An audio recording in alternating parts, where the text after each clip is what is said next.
Israel ನಡುವೆ ಯುದ್ಧ ಆಗ್ತಿತ್ತಲ್ಲ, ಆ ಯುದ್ಧದ ರಣರಂಗಕ್ಕೆ ಈಗ ನೇರವಾಗಿ ವಿಶ್ವದ ದೊಡ್ಡನ್ನ ಅಮೆರಿಕ ಕೂಡ ಎಂಟ್ರಿ ಕೊಟ್ಟಾಗಿದೆ. ಆ ಮೂಲಕ ಇರಾನ್ ಮೇಲೆ ದಾಳಿಗೆ ಮುಂದಾಗಿದೆ.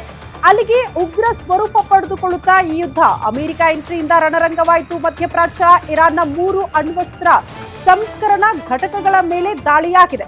ಅಮೆರಿಕ ಇಸ್ರೇಲ್ ವಿರುದ್ಧ ಮುಗಿ ಬೀಳೋದಕ್ಕೆ ಇರಾನ್ ಕೂಡ ಈಗ ಶಪಥ ಮಾಡಿದೆ.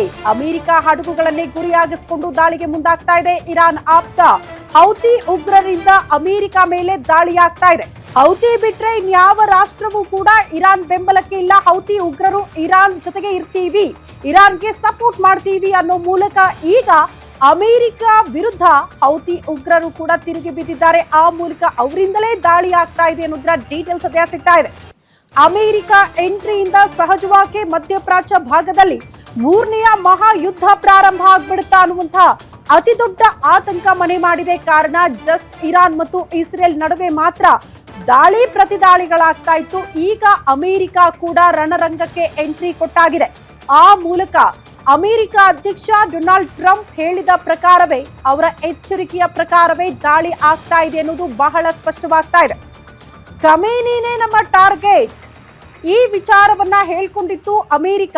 ಮತ್ತೊಂದು ಕಡೆ ಇಸ್ರೇಲ್ ಕೂಡ ಖಮೇನಿಯನ್ನ ಹತ್ಯೆ ಮಾಡಿಯೇ ಈ ಯುದ್ಧ ನಿಲ್ಲೋದು, ನಮ್ಮ ದಾಳಿಗಳು ನಿಲ್ಲೋದು, ಅಲ್ಲಿ ತನಕ ಕೂಡ ನಮ್ಮ ದಾಳಿ ನಿಲ್ಲಲ್ಲ ಅನ್ನುವಂತಹ ವಿಚಾರವನ್ನ ಇಸ್ರೇಲ್ ಕೂಡ ಪ್ರಸ್ತಾಪ ಮಾಡಿತ್ತು. ಅಮೆರಿಕ ಅವರನ್ನ ಹತ್ಯೆ ಮಾಡೋದಲ್ಲ, ಬದಲಾಗಿ ಆತನನ್ನ ಹಿಡಿದು ಕರೆ ತರೋದೇ ನಮ್ಮ ಮೇನ್ ಟಾರ್ಗೆಟ್ ಅನ್ನುವಂತಹ ವಿಚಾರವನ್ನ ಕೂಡ ಡೊನಾಲ್ಡ್ ಟ್ರಂಪ್ ಅವರು ಪ್ರಸ್ತಾಪ ಮಾಡಿದ್ರು.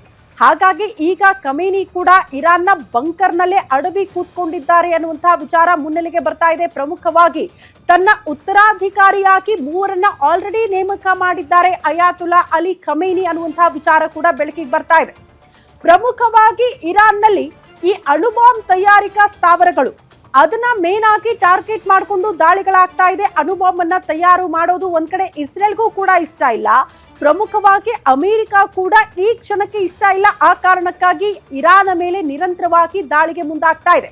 ಇಷ್ಟು ದಿನ ನೇರವಾಗಿ ಅಮೆರಿಕ ದಾಳಿ ಮಾಡದೇ ಇದ್ರೂ ಕೂಡ ಅಮೆರಿಕ ಇಸ್ರೇಲ್ ಜೊತೆಗೂಡಿ ಇಸ್ರೇಲ್ನ ಮುಖಾಂತರ ದಾಳಿ ಮಾಡಿಸ್ತಾ ಇತ್ತು ಅನ್ನೋದು ಕೂಡ ಬಹಳ ಸ್ಪಷ್ಟವಾಗ್ತಾ ಇತ್ತು. ಬಟ್ ಈಗ ನೇರವಾಗಿ ಅಮೆರಿಕಾನೇ ತನ್ನ ಬತ್ತಳಿಕೆಯಲ್ಲಿದ್ದಂತಹ ಅತ್ಯಾಧುನಿಕ ಯುದ್ಧ ವಿಮಾನವನ್ನ ಬಳಸೋ ಮೂಲಕ ಆ ಬಾಂಬ್ ಅನ್ನ ಪ್ರಯೋಗ ಮಾಡಿದೆ. ಈ ಬಾಂಬ್ ನ ಸಾಮರ್ಥ್ಯ ಕೇಳಿದ್ರೆ ಎಂಥವ್ರಿಗೂ ಕೂಡ ಆತಂಕ ಆಗುತ್ತೆ. ಕಾರಣ 200 ಅಡಿ ಆಳಕ್ಕೆ ಹೋಗಿ ಆ ಸ್ಥಳವನ್ನ ಧ್ವಂಸ ಮಾಡುವಂತಹ ಕೆಪಾಸಿಟಿ